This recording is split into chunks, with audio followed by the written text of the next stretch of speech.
Okay, I'd like to welcome everyone on behalf of the Wildlife Group and the Architectural Review Committee. And I'm Pam Malsbender, and I'm one of the members of the Lake Valley Wildlife Organization. We're working hard to educate the community on all aspects of wildlife and the things that impact the amazing creatures we've been talking about for the last 5 minutes that we get to live with every day. So we're really thrilled to bring you tonight another presentation, and I'm going to turn it over to Marion Worrell, who has offered to introduce our guest speakers for tonight. Hello, and welcome to this evening's exciting presentation about the dark skies and how to protect them. I have the great pleasure to introduce our two phenomenal guest speakers, Richard O'Brien and Derek Baines. Richard actually is a computer network engineer and works for the federal agency NOAA. He lives in Boulder, Colorado, and has been a member of the International Dark Sky Association's Colorado board since 2019 and brings experience as a college professor, writing skills, and computer knowledge. He serves as the IDA Colorado's communications coordinator and edits the chapter newsletters and website. Richard's dark sky advocacy includes dark sky presentations and demonstrations throughout all of Colorado. He worked with many dark sky place recognition proposal teams and advocated with a number of governmental bodies. Richard also founded the Lights Out Colorado program to help migratory birds by reducing light pollution. He enjoys hiking, backpacking, snowshoeing, bicycling, and stargazing when he is not working on the Dark Sky Association projects, and he remembers many exquisite stargazing experiences, including one at the Dinosaur National Monument that must have been just wonderful. And Derek Baines, he has lived here in Lake Valley Estates for 8 years now and has co-chaired the ARC for 4 years. And in his time here, he has helped maintain our mission, the Lake Valley Estate mission, to promote a harmonious community living, preserve the Lake Valley estate design, and help maintain the property values of our neighborhood. He sees the Dark Skies mission as an extension of the mission to maintain a harmonious living with our natural surroundings, which leads to preserving the Lake Valley estates as a desirable location for many years to come. So without further ado, welcome both of you, and let's jump right in. Well, thank you, Marion. Just to review here, if I can, I am Richard O'Brien. I live in the city of Boulder, not too far away from you folks. I am very involved in the Colorado chapter of the International Dark Sky Association. I'm a volunteer. And my co-presenter here tonight is Derek. Would you introduce yourself? Say something, please? Yes, absolutely. Marion, thank you for that warm introduction. And yes, I co-chair the ARC with Chelsea, and I've been doing it for 4 years. And I was just thrilled to be able to meet Richard here from the IDA of Boulder, or of Colorado specifically, and just so excited for this presentation for the community. That's great. Oh, and so here's a photo of what we would like to believe is, the Western United States. Really beautiful landscape, really beautiful nighttime starscape. But unfortunately, what most of us see is a lot more like this one, where we see sky glow and no stars whatsoever, because almost every city that we live in has sky glow that keeps us from seeing the stars, including the city of Boulder. Now, you in Lake Valley Estates are in a little bit better situation. We'll talk more about that in a minute.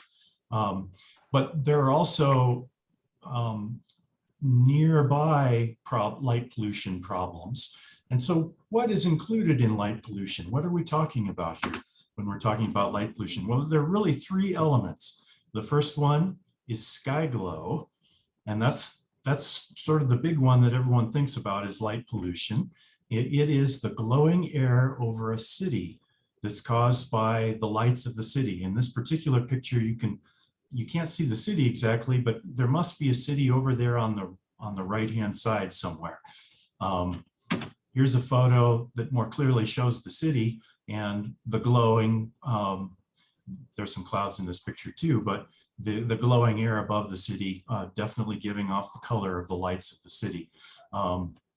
And the sky glow obscures our ability to see the stars. So in the city of Boulder, for example, we can only see a few dozen stars from anywhere within the city limits. Out there where you are, you can see considerably more, and we'll talk about that more in a minute. The second aspect of light pollution is glare, and I think everybody probably is familiar with that. Everybody has been blinded by glare at some point in their life, unable to see what they need to see, and that's a real problem, and that's part of light pollution too. And the third part of light pollution is light trespass. And this is probably the least understood of the three. In this situation here, there are probably 4 or 5 different property owners here, and they are all have lights that are trespassing on each other's property. And they're probably all lighting up somebody else's bedroom.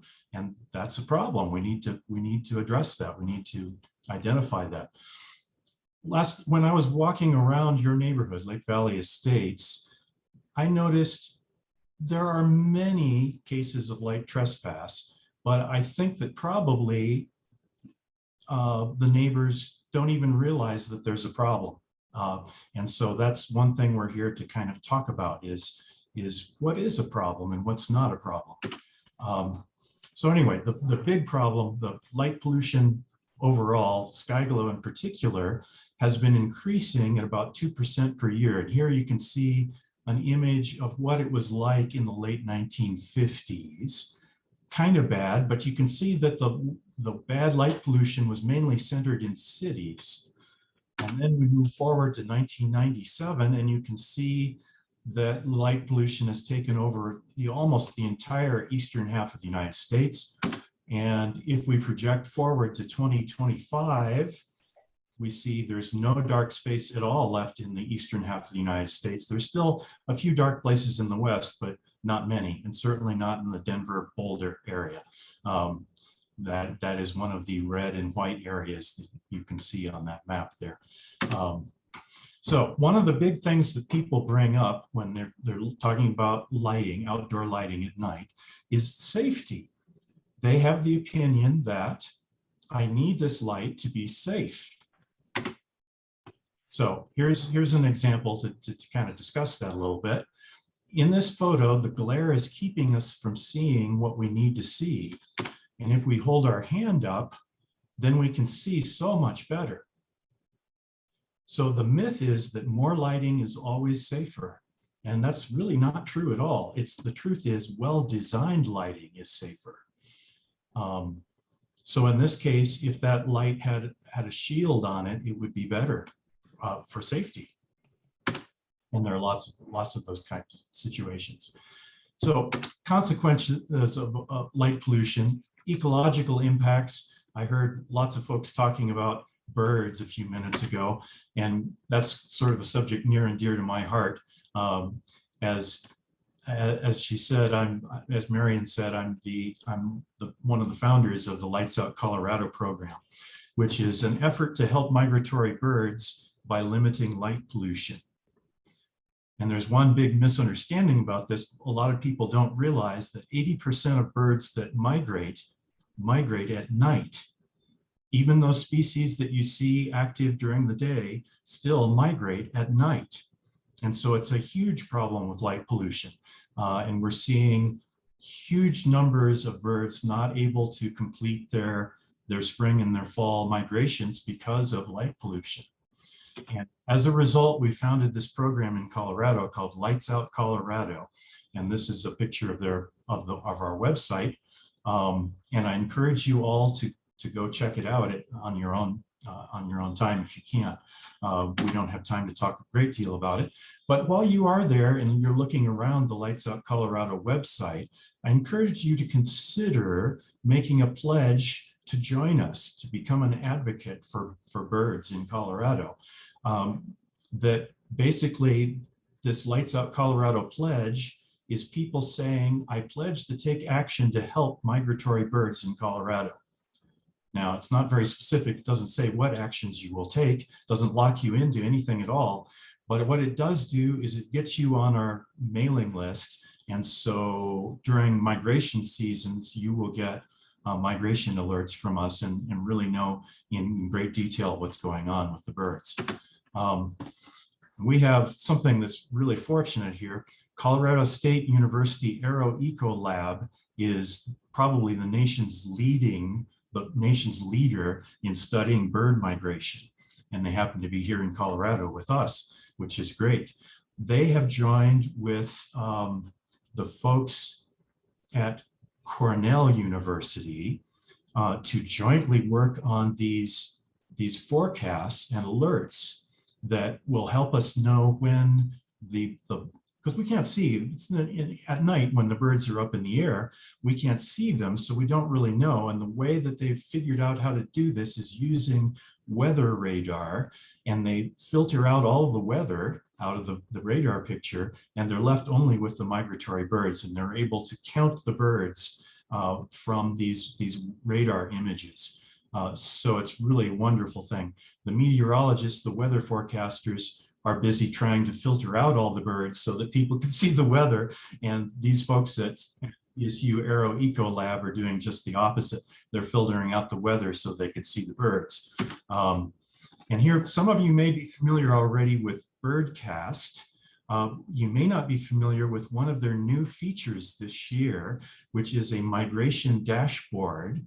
And you can see this image that I've taken here it's set for Colorado specifically, although they do all over the country basically. And this particular photo is recounting what happened on the night of June 10th, okay, when there were a peak of 4.8 million birds in flight over Colorado at roughly a little after 10 p.m. Mountain Daylight Time.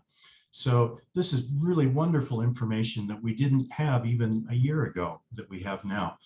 So I encourage you to check that out if you're a lover of birds. But lest I neglect all the other species, almost every species of plant and animal is affected by light pollution. And here's an example of some trees that are impacted by the lights that they are directly next to. But we can go down, and there are studies about all kinds of different animals. Almost every species is affected, some species more than others, and in other ways than others are. Also, with light pollution, we have a lot of energy waste, a lot of wasted money, and basically there are billions of dollars spent on unnecessary lighting. That's not lighting that we need to do what we need to do as humans at the nighttime. This is unnecessary lighting, lighting that is just shining up into space and not providing any good to anybody. And that, of course, if you're worried about climate change, is also a huge amount of carbon monoxide added to the atmosphere. If we can eliminate that very simply. And that's a very easy step we can do to save huge amounts of money and a huge amounts of carbon monoxide in the atmosphere. Here is a good example of an entity that did this. The city of Tucson a few years ago did a complete rework of all their city-owned lighting, which is street lights and parking lot lighting. And they found huge benefits. There was a study after the work was done that the city is now saving over $2 million a year in electricity. And you can see from this photo that they still have plenty of light to do everything that you need to do in a city. There's no lack of light. It's not that they turned off all of their lights. It's that they designed them more with more forethought, and it's really paying off. There's also a human health component to light pollution. And the one that has been done with the most studies, that has been established most clearly, is that humans' melatonin production is affected by light pollution. And so that has all kinds of further effects on various medical conditions, including things like diabetes and Alzheimer's disease and cancer and things like that. Now, we're not saying that light pollution causes cancer, but it causes changes in the human body that can coincide with cancer And so there's some concern there that there's a real problem. There's enough concern among medical professionals that the American Medical Association came out with a warning a few years ago, 2016, that the blue-rich LED lighting that was being installed in lots of places in the United States was a danger to human health, and that no community in the United States should allow blue-rich LED lighting. Now, unfortunately, there is still a lot of blue-rich LED lighting out there, as we will see. So it hasn't entirely gone away, but that's what we're moving toward. Then, in terms of light pollution, there's also a heritage of dark skies to consider. For millennia, thousands and thousands and thousands of years, every human being has been intimately aware of the stars and the night sky. And they have created stories around the stars. And only in the last few decades have we gotten away with that. So there are lots of people who have never even seen this site, have never seen the Milky Way. There are people who have grown up in the city of Boulder who have never seen the Milky Way because you can't see it from the city of Boulder. It's not possible. It's not visible. So that's something to kind of think about is, you know, we have that to lose. Then there's also this justice aspect, this idea that more light can make us safer. And then there's also the idea that low-income communities suffer more from light pollution than more affluent communities. And in this photo that you see here, you see somebody's windowsill, somebody's bedroom window. They're looking out, taking this photo. And obviously that light is making it, is affecting their sleep. There's no question about it. Now, if they had more money, they could maybe pay for air conditioning and they could put blackout curtains in there. But they shouldn't have to do that in their own home. They should be able to open the window and get fresh air in the summer and not have to be invaded by somebody else's lighting. So the IDA is concerned with dark sky, not dark ground. And this is an example of a success story. This is Flagstaff, Arizona. They are an IDA certified dark sky community. And you can see from this photo that they have plenty of light to have a fully operational city at night. It's just that they're not sending a lot of light up into the sky where it's not useful to anybody and it only obscures the stars. So they can still see the stars from Flagstaff because of all of the work, all the conservation work that they've been doing. So here is a screenshot of our website, the Colorado chapter of the International Dark Sky Association website. We encourage you to take a look and even join us, and you can see there, for instance, Lights Out Colorado is one of our main programs. We also have some other programs. You've heard about dark sky places before, probably. There are 15 dark sky places in Colorado now, and there will be more soon. So we're hoping that you can join us. Then we're going to move a little bit to some very specific information about Lake Valley Estates. Now, this is an estimate. This is a computer model of the sky glow over Boulder. And you can see Boulder in the lower center of the screen there. That whitish pinkish area is the worst sky glow area in Boulder. Okay, but then you see where Lake Valley Estates is up kind of near the top of the picture there. It's almost out of the edge of the worst sky glow from Boulder. And that makes a huge difference. If I zoom in a little bit on Lake Valley Estates, I can see what the estimate of the sky quality meter measurement would be there, which is very dark, which is dark enough to see the Milky Way.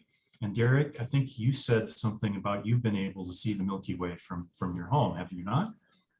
I did. I said, when I'm in my hot tub at night, I can look up and I can see the Milky Way. I can confirm it. So, and I can tell along you, with the Big Dipper and Little Dipper. I've been working on this in Boulder for years, and there is no place within the city limits of Boulder where you can see the Milky Way.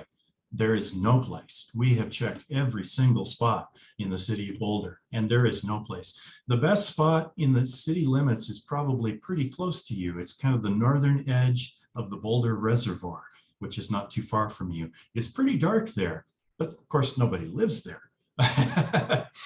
It just happens to be inside the city limits, but just barely.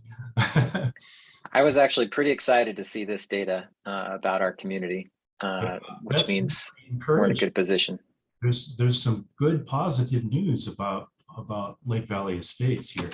And here is the satellite data we have from the last decade. The satellite passes over, and this is like a half-mile square in the center of Lake Valley Estates. So this is a very small area, and not including any of the areas surrounding it all. But in this graph here, all of the blue dots, each blue dot represents 1 month's average readings at the satellite.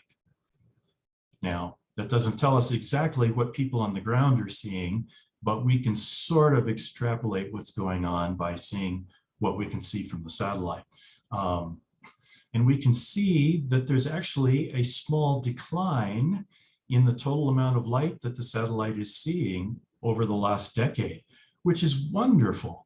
There's almost no place in the United States where that's the case. At the very least, it's not increasing at a rapid rate. If we look at downtown Boulder, on the other hand, it's a much different story. There's already a lot of light even 10 years ago, and it has been getting brighter and brighter every single year since then. And that is bound to affect Lake Valley Estates eventually.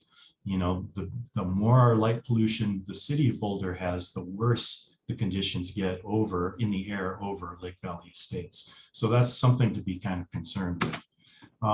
And here, just to show an extreme example, this is one of the darkest spots in western Colorado. Very dark, no artificial lights at all. This is the middle of the forest somewhere, okay? No people living there at all. And so there's very little light that the satellite sees, but there is a little bit. So what's going on? If there are no artificial lights, how is the satellite seeing any light out there?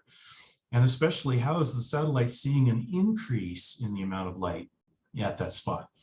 And the answer comes from the nearby cities. The nearby cities are infecting this area with their light pollution. Light travels a great deal of distance. I remember visiting Death Valley National Park, which is a dark sky park, an IDA certified dark sky park. And it's very dark there, but the worst threat to their nighttime environment comes from Las Vegas, which is like 150 miles away. 150 miles away, and you can clearly see the light on the horizon coming from Las Vegas. So it really is an issue of cities encroaching on the darkness in the places that we want to really protect. So that's something to be concerned about. Now, this is a more on the ground way that we use to measure light pollution. This one is on the south edge of Boulder, actually. And this is a permanently installed battery operated meter that takes a reading every 5 minutes of every night all year round. And so we get just a huge volume of data, thousands of data points each month, showing exactly what's going on to the sky glow over Boulder. So we get a much more granular view of what's going on. Now, we don't yet have one of these meters in Lake Valley Estates. Who knows, maybe that'll change in the future. Derek, would you like to take over for a bit? Absolutely, thank you. Wanted to go through some of the 5 principles because we've talked a lot about what is light pollution, what are the different types to think about as we look around our own residence and our own homes. But the 5 things really think about is the light useful? Is it putting light where you need it? Is it targeted, meaning is it pointing down? And is it a low light level that's appropriate, or is it one of these ones that's blasting super bright and lighting up your neighbor's bedroom at night? Is it controlled?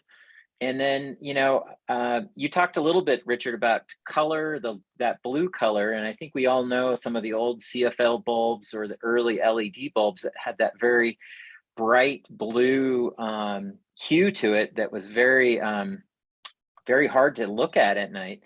And so, is it a warmer light? Is it in that 2700 Kelvin range of warmer light or less? So those are the kind of the 5 things to sort of think about. And I took this, I can't remember if this was Boulder County or City of Boulder, Richard, or did I get it off the IDA? I can't remember where I got this chart, but I put these arrows in here. On the left, you'll see examples of lights, and I put arrows to ones that I see when I walk around at night in Lake Valley. And I do know most of the homes in Lake Valley were, built 30 plus years ago, when light pollution wasn't a thing. And so a lot of the outdoor light posts that we have on the sidewalk have an exposed bulb. They have a clear bulb. And a lot of the bulbs that are used are, very high wattage, very bright. And you can tell the color gradients when you walk around. You can almost sort of look at your own property or even look at your neighbors just standing around, and you can see it right away when you see a warm bulb. On the right side there, I put some arrows, very common that I'm seeing everything from Home Depot to Lowe's to McGuckin's, that basically cover the bulb, point all the light down, and make it more useful. And as Richard talked about, more secure and actually more safe. And so I just wanted to give folks an example of, what we're looking at. I even looked in my front yard. I have a patio light, those louvered kind of marine style lighting. And I realized that even though I'd replaced my garage lights and my street lights, that these still had exposed bulbs. And so that's something I'm going to work on to phase in here shortly myself. Go back one more. I had one more piece there, Richard, sorry. On the very bottom there, one thing that I realized is spotlights. Floodlights. I think a lot of folks have had floodlights that were installed 30 years ago. I know most folks don't think about where they're pointed, but or they aren't shielded because they weren't 30 years ago. But there are a lot of ways to be able to either buy fixtures that are shielded, or there are aftermarket ways to remediate those. And I'll give an example a little bit later here, but I just wanted to kind of give the visual of what to think about and what to look at when you evaluate your own light. So next slide. Okay, yeah, this is our fixture display, and you see those 5 fixtures on the right that are marked shielded. It's probably too small to see, but there's also a little blue seal there. And the seal is the IDA fixture seal of approval. And the IDA basically inspects lights and confirms that they meet all of the IDA's recommendations, and then issues this seal. The words dark sky are not copyrighted, but the seal is copyrighted. So if you see the seal, then you know the IDA has had their hands on it. And you notice all of these lights are turned on, but you can't see the light source on any of them. That's what shielding is. It completely hides the light source. Those ones that are not shielded over on the left are not turned on, because if I turned them on, you wouldn't be able to see anything else in this picture. They are very bright, and they are a glare problem. They're a safety problem. Whether they have frosted glass in front of them or not really makes no difference. There's still a glare problem and still a safety problem, and we still need to eliminate as many of them as we can possibly get rid of. So that's what we're looking at, like the 5 on the right that would be recommended. And there are lots. The IDA has given the seal to several thousand fixtures. So there are lots of styles available. Now the problem is that we're going to talk about in just a minute is it's hard to find these things sometimes. But we'll come back to that. You're in Boulder County, not in the city of Boulder, but Boulder County does have lighting requirements. And those lighting requirements primarily are focused on building permits. So if you apply for a building permit in Boulder County, you're required to submit information about any lighting that you plan on installing. And then the county will get back to you on whether they think that lighting is permitted by their requirements or not. Now, the city of Boulder also has an outdoor lighting ordinance, but it doesn't affect you unless you have property also within the city limits. Now, in terms of finding some of this dark sky lighting, that's kind of an interesting subject. The Boulder store of Home Depot, the Boulder Home Depot, has on display fixtures and the IDA fixture seal of approval. And it took us years to get them to do this, but they do it now. And so if you walk through the lighting displays at Home Depot Boulder, then you will see exactly which lights have the fixture seal of approval and which ones do not. Now, unfortunately, a lot of the lights they sell would not be approved by the IDA. They are not dark sky friendly. In fact, they're not legal anywhere in Boulder County or the city of Boulder. And yet Home Depot Boulder still sells a lot of them. And I've talked with the managers about this, and they say that they will sell whatever people want to buy. And it's not their place to try to tell people what the rules are. People, you know, go to Home Depot to pay a low price. They pick up whatever's available that they think is good. They buy it and they go home with it. They don't get any advice from Home Depot employees. And Derek, you said that you've had some luck finding some good fixtures at Lamps Plus. Yeah, so I think it's in Westminster. I went out and actually found lighting that I have on my garage that I installed that had that was good down lighting, LED, so it's low wattage usage use from energy perspective. So they also do carry ones that are dark sky certified. But it probably takes a little bit of doing to actually find them. If you do have to look. I know the Home Depot website pretty well, and it's really hard to find them. It is possible to find them, but there's nowhere in their description on the website that says this has the IDA fixture seal of approval. It doesn't, it's not there. You just have to know that that fixture has the fixture seal of approval. And if you're not a member of the IDA with lots of knowledge about this, then you probably don't know.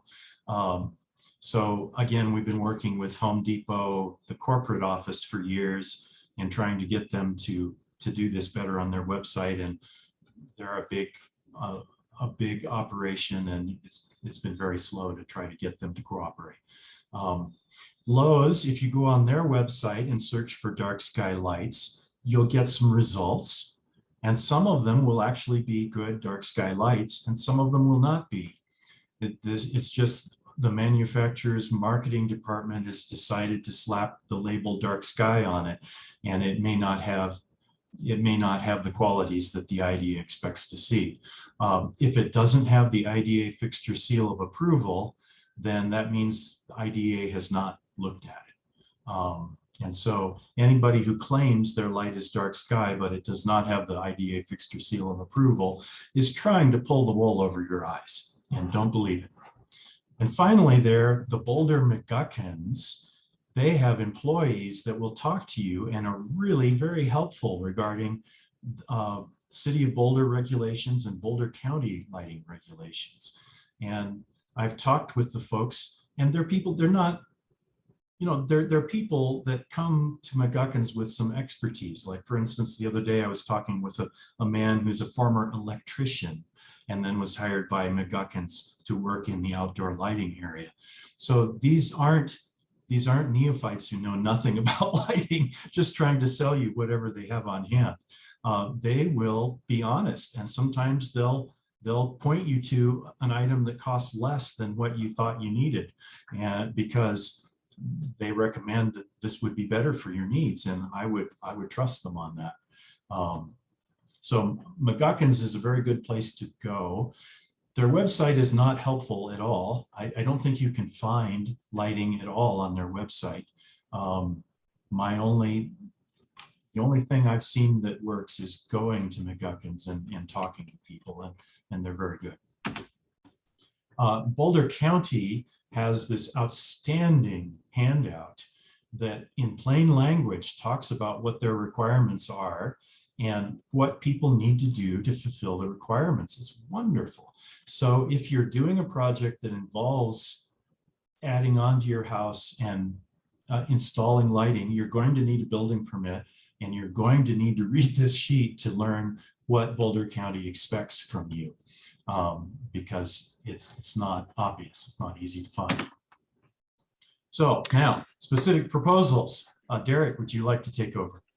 Yeah, so, in talking with Richard, and I invited him over to walk around our neighborhood at night, just so he understood our neighborhood and, what kind of opportunities we have to make that trend line go down even further from a dark sky perspective in Lake Valley. And, one of the big things that I thought about and that I did for myself was to think about doing an exterior lighting audit. Go outside at night and take an inventory. How many lights do you have? Which includes your street light, garage lights, porch entry. Do you have ones on the side of your house or the back? Do you have those spotlights that I was talking about? And take an inventory. And, and by walking around, ask yourself, do you see light glare? Do you think light is trespassing over to your neighbors? I think that's where it starts, is really, taking that inventory. And then think about, do those lights position the light down with the bulb out of sight? One thing Rich and I talked about is you can buy a dark sky certified fixture, but if you put it in the wrong bulb and it's too long and it's hanging out and it's providing that light glare, you've defeated the purpose of that whole light fixture. So you want to really take an audit and really be honest with yourself of what you see. And, the things to think about are those total lumens, the wattage, and the Kelvin. Those are the three things to really look at. And when it comes to a light, picking out a light bulb, because I know when I've gone down the aisle of Home Depot or McGuckins and you've got to find a light bulb to replace for something that you haven't had to replace in a long time, it is mind-numbing the amount of options that you have out there. So one of the things that I'm proposing in our neighborhood, and I'm working with Richard on, is to be a little bit more prescriptive in our neighborhood around how to choose those bulbs to be dark sky friendly. So that's something that I'm working on currently. And I just wanted to invite anyone that has questions, comments, or feedback or wants to work with us on it to reach out to me. One of the big things too that I really find is that if you don't care about light glare, but you care about saving money, changing your bulbs into the new LED bulbs uses a hell of a lot less wattage. So that's another great reason to consider it, taking that inventory. And these bulbs last for a very, very long time too. So a couple things I just wanted to point out when you do go to pick out bulbs that in my research is you don't want anything more than 600 lumens, and it's equivalent of about a 40 watt bulb. But as you know, if you go and look at bulbs now today, they use very, very low watts. But the big thing to really think about is the Kelvin, and that's that light color that Richard was talking about. And, it's been attributed to causing sleep problems. And no one wants to be that neighbor that's causing your other neighbor sleep problems. So think about a warm light that's 2700 Kelvin or less. And that's really easy to do. I've done searches on Amazon, Home Depot, McGuckins. There's all kinds of LED bulbs now that you can actually adjust the color temperature now. And these last for, 50,000 hours. It's like crazy how long these lights last now. The other part is that spot floodlight. Sometimes they're called par lights. And there are bulbs that you can get that are 2700 Kelvin or less. That's that warm light, maybe a 75 watt equivalent, and provides about 900 lumens. But you want to make sure it's shielded and aimed down on your property line, because I know a lot of folks have animals at night they want to let out and they want, be able to see. And you can still do this and you can still shield it but not glaring light on your neighbors. And I think this is a big thing. And this is really what I'd like to focus on is to make sure that part of your own personal audit is really taking that into account and ask yourself, do I need to position my lights down? And then, the last part around floodlights, if you can have a timer on them, then, it's minimal amount of time that you have it on, and you don't have to worry about, God, did I leave that on all night and keep my neighbor up while they were trying to sleep in their bedroom window? Because these floodlights can be very, very bright. Next slide. And so one thing that I found, this is really funny in my conversations with Richard around floodlights, is you can actually buy a shield, fixtures, you can replace your fixture, I don't know, anywhere from 30 to maybe, $60, but you can actually buy a shield that will go over your floodlights to help you direct that light and shield it exactly where you need it.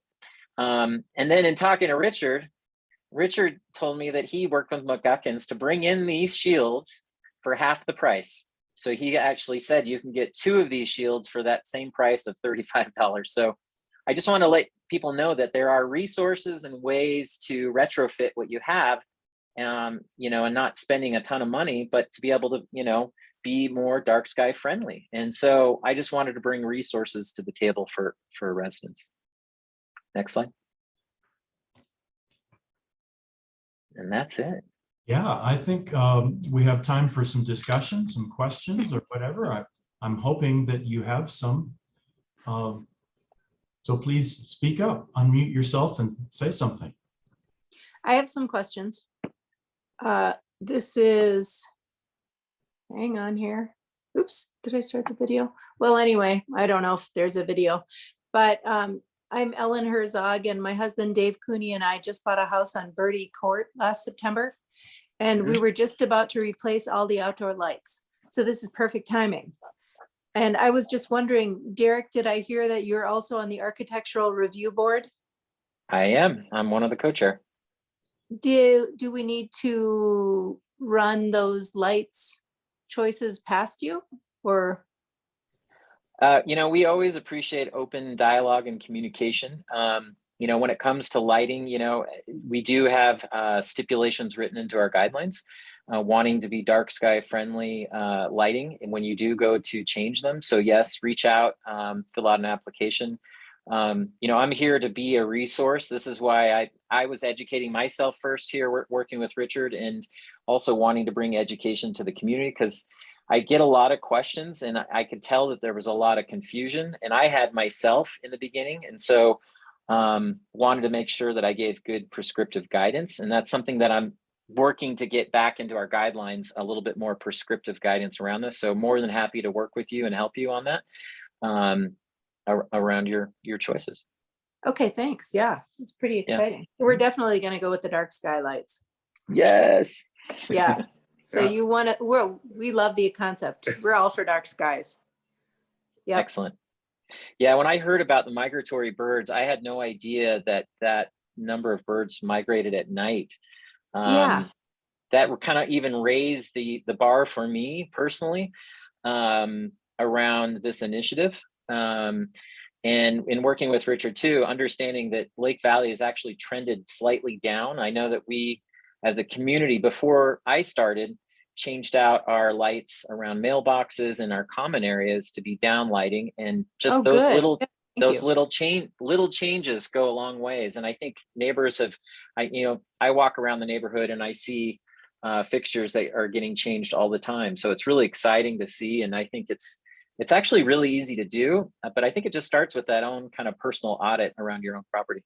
Mm-hmm. And then I had a question for Richard. Richard, you said that how many birds fly over Colorado?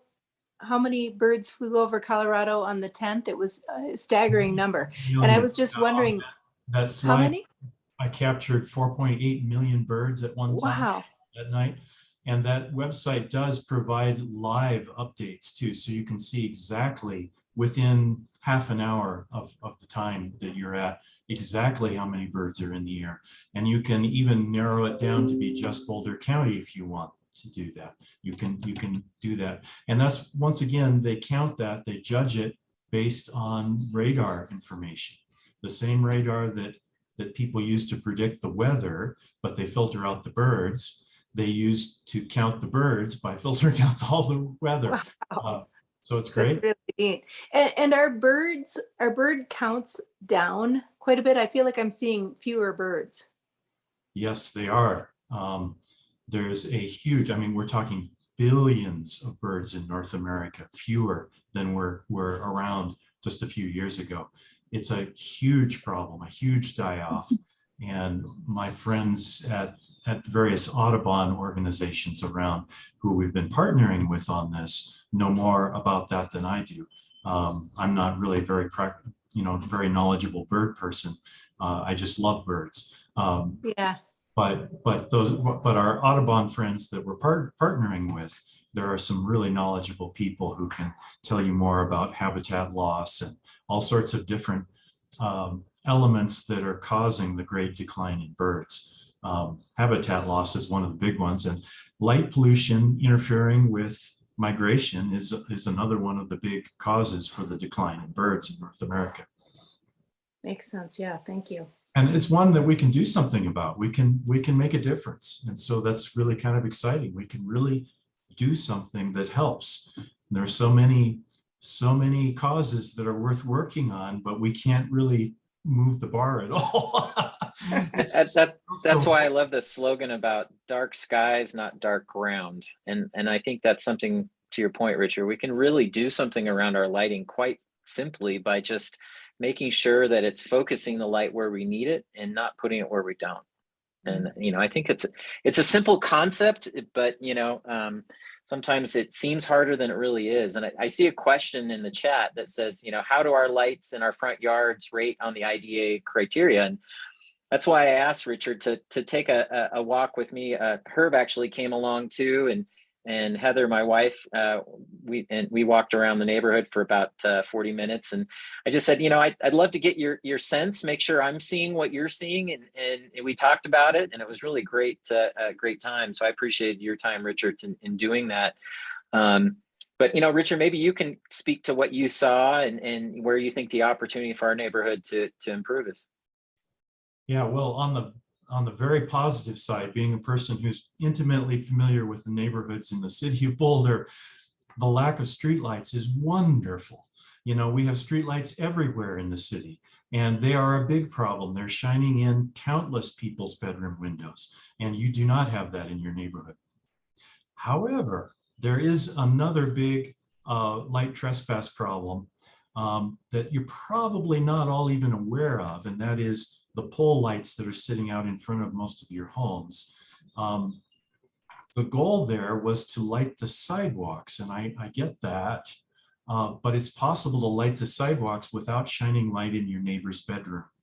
And so there are solutions that are better, and Derek and I have talked about that, and we can talk some more about that as time goes by.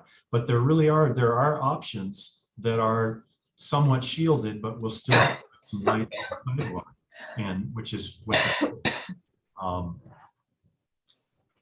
I understand that back when the development was built back in the 1980s, the thought was, well, we don't have any street lights, so we're going to require that everybody have a pole light out near the street.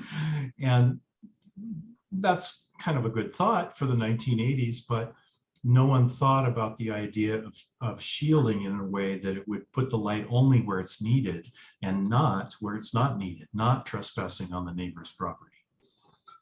So that was the biggest thing that I noticed. I think a couple of the other things that we also highlighted too was just the color temperature of the bulbs that are used. I think there's some older CFL bulbs that are very blue light, which are that higher Kelvin spectrum that is very disruptive to sleep. It's also very disruptive, I think, just driving around the neighborhood at night in your car can be blinding. Yeah, And then, you know, it's really obvious to yeah, see the bluish ones. I mean, yeah, we talk about Kelvin because that's what the lighting designers use to describe the lights. But for most of us, it's the color of the light. Bluish white is bad and orangish white is good. And so we're trying to get rid of the bluish white ones is the goal. And those end up with Kelvin ratings in the 4,000 to 5,000 degrees Kelvin range, in case you're curious. But what we're talking about is trying to move toward a world where we only have lights that are the orangish white, 2,700 Kelvin or lower. Sorry, Derek, sorry to interrupt. no, that's fine. It's and I think ultimately making sure that the lighting is downlit is a really big area of opportunity I think that we have, because you know, I don't know how many people walk at night. My wife and I always love to, after dinner, to go for a little walk around the neighborhood, and it just becomes very apparent when you start, really looking. I just look out my driveway and I look around, and you can see lights, up and down the street, and you go, okay, if this was all pointed down, what would that look like? And so that's something that I wanted to make sure that we brought education first to our neighborhood, and then give prescriptive guidance around how to choose a bulb and what kind of look for when you do think about changing your fixture in the future. So that's where I see the area of opportunity when it comes to what we currently have today. Derek, what you said really struck a nerve with me, and with digital technology, I was wondering if, as part of this community education process, if someone here is smart enough to take photographs of different streets and modify them to show what it might look like if everyone had the down lighting, so you have a before and after, because a visual, picture speaks 1,000 words. Like some of the photographs that Richard showed in Flagstaff, where it was, you could see things, but it wasn't blinding. And something like that may be a worthy cause if it's doable, or just a suggestion. Like I said, I'm always looking for people to help out here, and I think it would be amazing. For very little effort and very little money, I think our neighborhood could be even darker and even more friendly to our both the wildlife and for everyone that lives here. I think there's a lot of bedrooms that look out on the street, and I've heard stories of blackout blinds just to black out the neighbor's, light post. And I think, gosh, that doesn't seem very friendly, as a neighbor, to make sure your lighting is doing something like that. So I think there's a lot of opportunity there, and I think we can all do that. Marianne, I just saw your comment there about available for individual home outdoor lighting consultations. I'm always happy to give you my feedback. I've spent a lot of time now with Richard in my own research and walking around the neighborhood. So I think I have a pretty good sense, and I'm always happy to give feedback around that, because I think that's how it starts, is having a conversation and education around it, and then talking about what we can do about it. I think the one thing that I also want to bring up is Richard also brought an opportunity. The IDA has different designations for neighborhoods. And because we are in such a unique place with our open space around us, we are way darker than a lot of other places when it comes to, as you saw from the satellite images. And we could potentially apply for designation that would make Lake Valley a dark friendly community, and potentially be something that people would be desired to want to live here and to be a part of that. And so that's something too that I'd love to explore if others are interested, because there's a lot of other cool things that could come along, like even that light meter that you saw. We could get readings on our neighborhood. We also could have stargazing monthly in the summertime.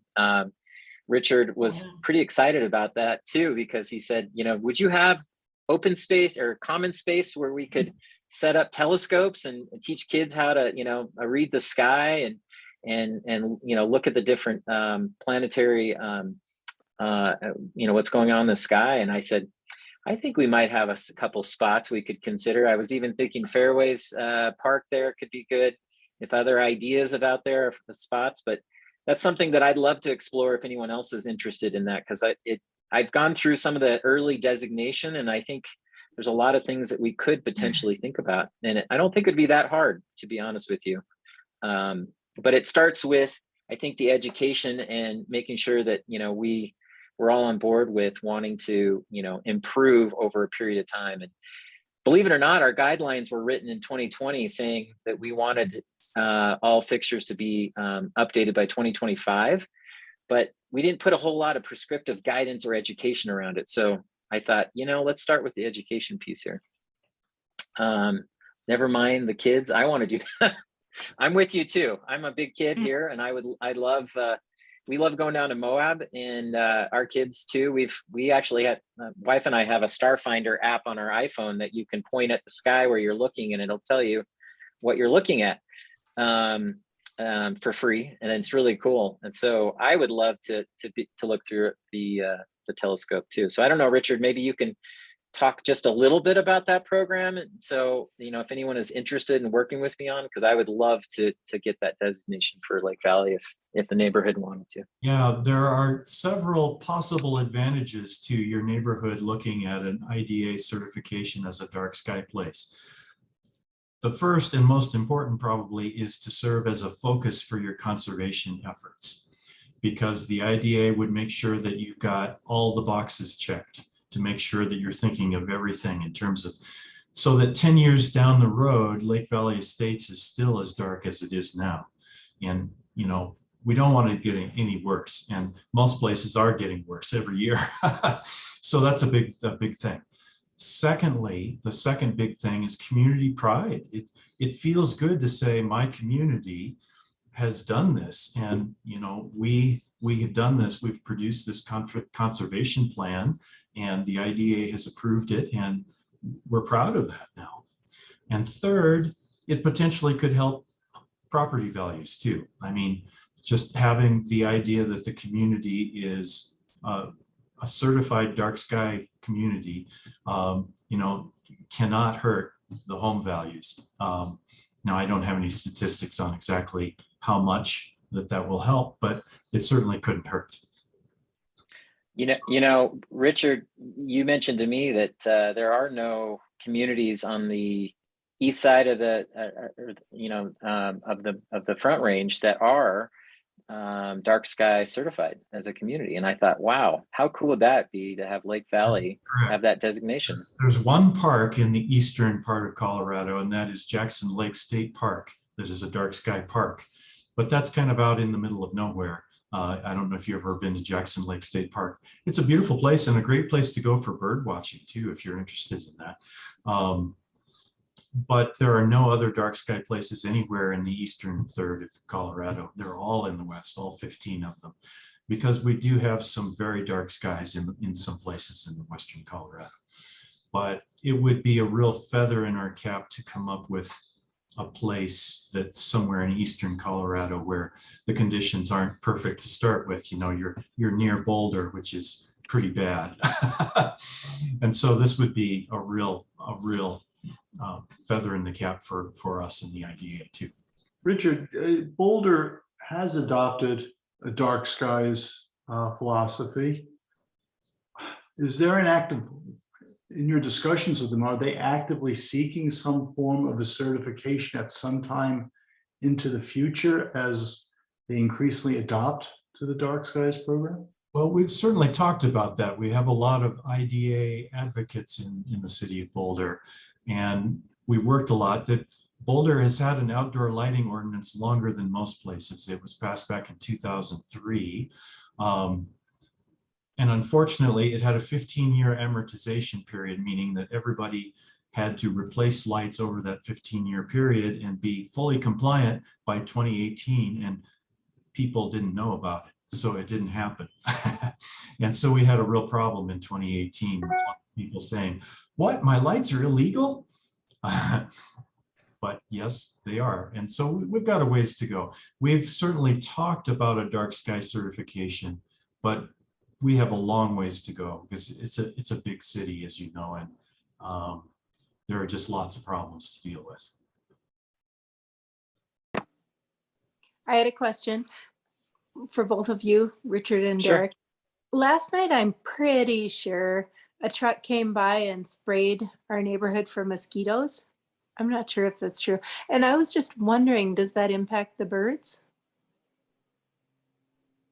I can't personally speak to it. I know my wife personally is not a huge fan of it because there are, it's hard to say what exactly is in that spray. It does happen on a regular cadence from the county. It's not a HOA. And I think it has to do with West Nile mainly. They want to make sure that that's not spreading. But it does happen. I know we've gotten alerts before, but I haven't seen them this year. So I appreciate you letting me know about it. But I can't personally speak to it because we But can't. that is an issue. I mean, killing mosquitoes means hurting birds too, because the birds eat the mosquitoes. Yeah. So, to get rid of their food source is maybe not a good thing for the birds. I'm not a bird expert. I would refer you to one of our Audubon people about that. Pam, I saw you a question in there about the HOA and requiring homeowners to change their lights over, say, maybe in the next 5 years to meet those requirements. I would love ideas or thoughts of ways we can do this in a creative and positive way. I don't want it to be heavy-handed or anyone to feel like they are unnecessarily having to do something that's going to be burdensome from a financial perspective. But I think when I look at the pricing of fixtures these days that are dark sky certified, it's really not a lot of spend of money. It's 2 wires, maybe a set screw on your light over your sidewalk. And it's pretty, it's not a huge lift and it's not a huge ask. So I've been thinking of trying to some creative ways to do that. And this IDA certification program was one of those that I was thinking about that we could maybe rally as a community to, want to work together at. And to Richard's point is part of that, getting that designation doesn't mean everyone has to do it overnight. You can have a period of time that we as a community decide that we want to make sure that we do it in. And then, I think we can do a lot through education and awareness.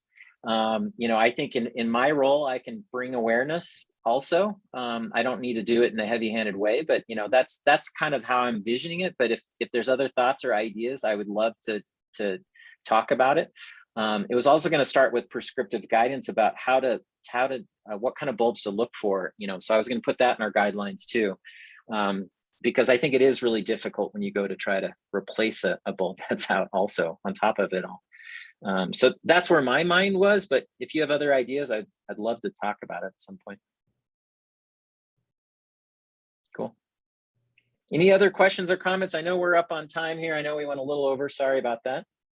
I just wanted to mention about the mosquito control on the bouldercounty.org website. They're talking about the spraying and pest management, how they are trying to do this environmentally responsible. And that the main, like you said, the main concern is West Nile and other mosquito transmitted diseases. There's a lot of information. I just pulled it up because I thought about it before and I checked it out. It's on the Boulder County website, bouldercounty.org. And you're right, we did not get an update or a heads up, but because, I don't know, something changed. We did get it last year. And it's usually on Wednesday nights, and you're supposed to keep your windows and doors closed when they come by. And animals in probably. Yeah, exactly. Yeah, from the little that I know that they have monitoring stations. And if they do detect West Nile, that's typically when they deploy. And it's good to know, Marion, that it is Wednesday nights, because that's the first I've heard of that, but that makes sense. All right. Well, I appreciate everyone's attendance and questions and comments. And I really, if you have further questions or want to get involved, definitely reach out to myself. I'm on the front steps under the Architecture Review Committee, ARC. My phone number and email is out there, so feel free to reach out to me. I always love questions before any projects. If you think it needs an application, we're here to be a resource, not to be a heavy hand. We're here to be a community and to be your neighbors, and make sure we're doing things that makes Lake Valley desirable. So that's why I went to this effort, working with Richard and the IDA, and thank you, Pam and Marion, for inviting us. And I definitely think that in Heather's Blue Ribbon Committee surveys that the natural surroundings was the #1 reason why folks came to Lake Valley and why they stay. And this, to me, when I heard about the migratory birds at night, that just reinforced why this was such an important thing for us to consider and to be educated about. So I hope it was informative, and give us feedback afterwards. Thank you And both. thank you, Richard. Yeah, thank you, Richard. It was great meeting you. Thank you. Presentation. Thank you so much. Have a great evening. You too. Thanks.